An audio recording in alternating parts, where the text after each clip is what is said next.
ainsi que Nadine et tous ceux qui ont participé à la réunion d'aujourd'hui. Donc je ne vais pas être très long parce que nous savons tous, nous partageons tous le même constat.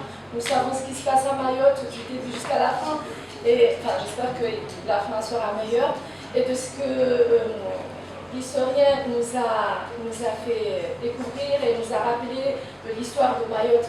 Donc depuis le début de l'annonce de cette opération, on s'est tous levés parce qu'on est tous indignés de ce qui se passe, de la manière et la façon dont les choses se passent.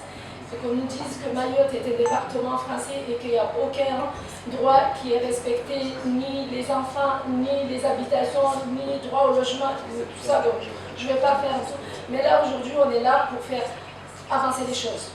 Et faire avancer les choses, c'est les interrogations que nous avons et comment nous allons pouvoir avancer. Parce que certes, il y a des réunions qui se passent dans toute l'Île-de-France et ailleurs, hein. Mais maintenant, il va falloir qu'on essaye de trouver des solutions et travailler sur une sortie de ce problème. Et donc, moi, mes questions que je pose à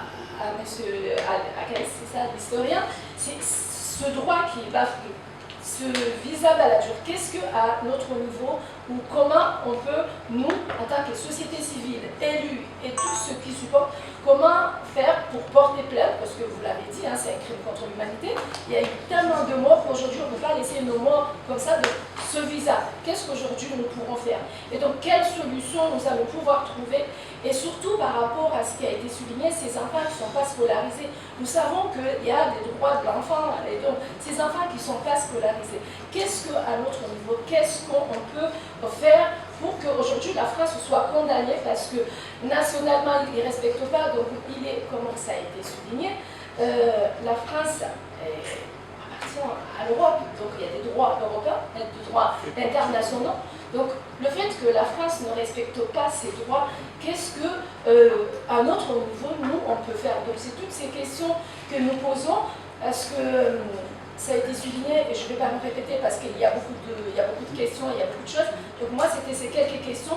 Cette urgence humanitaire qui est aussi importante, va falloir que nous, comment on fait pour apporter de l'aide à ces personnes qui n'ont plus de logement, à ces enfants qui sont dans la rue. Donc il faut aussi qu'on réfléchisse sur ça. Donc voilà, mes quelques questions sur la sortie de cette crise. Quelles solutions aujourd'hui nous pouvons avoir pour pouvoir trouver une issue heureuse? Merci.